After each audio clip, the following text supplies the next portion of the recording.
היום יש יום הולדת, היום כולם שרים, יום הולדת לילדים, אנחנו חוגגים, ללקק את השפתיים בים של ממתקים, יום הולדת לילדים, איזה כיף חיים.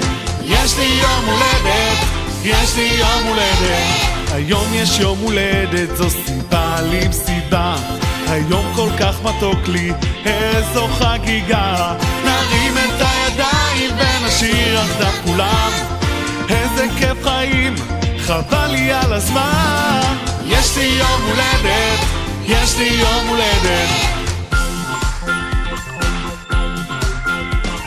יש לי יום הולדת,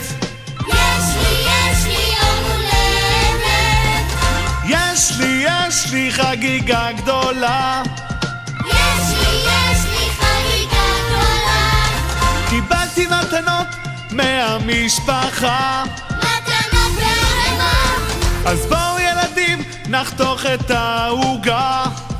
איזה עוגה גדולה! עכשיו ילדים כולם בבקשה בואו נעשה מעגל מסביב לעוגה כדי לכבות את הנרות. שאני סופר עד 3, ב3 מה עושים? מכבים. אז בבקשה כולם, 1, 2, 3 פו. יש לי יום הולדת, יש לי יום הולדת, יש לי יום הולדת, יש לי יום הולדת.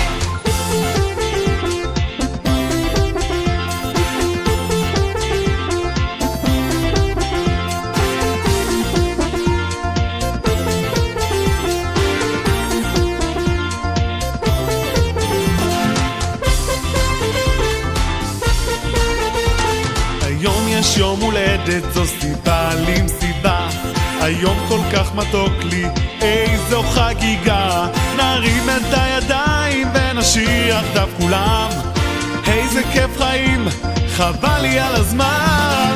יש לי יום הולדת, יש לי יום הולדת, יש לי יום הולדת, יש לי יום הולדת.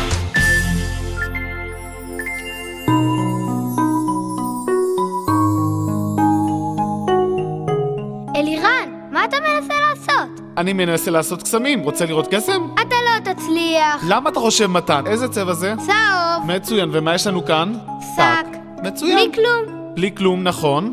בשביל להיות קוסמים חייבים כובע של קוסמים, אחד לך ואחד לי. אבל מה עם מקל קסמים? בבקשה. תודה. מצוין, וגם לי. עכשיו נכניס את המטפחת הצהובה בפנים לתוך השק ונגיד חזק חזק בקול רם את מילת הקסמים. קטשופ ומיונז. או מתן, זאת לא מילת קסמים. אני יודע. אבוקדו ואבטיח. מתן, זאת לא מילת קסמים. בושקלה בושקלה בש בש בש. תראה מה יצא לנו. מטפחת כתומה. זה קסם אמיתי.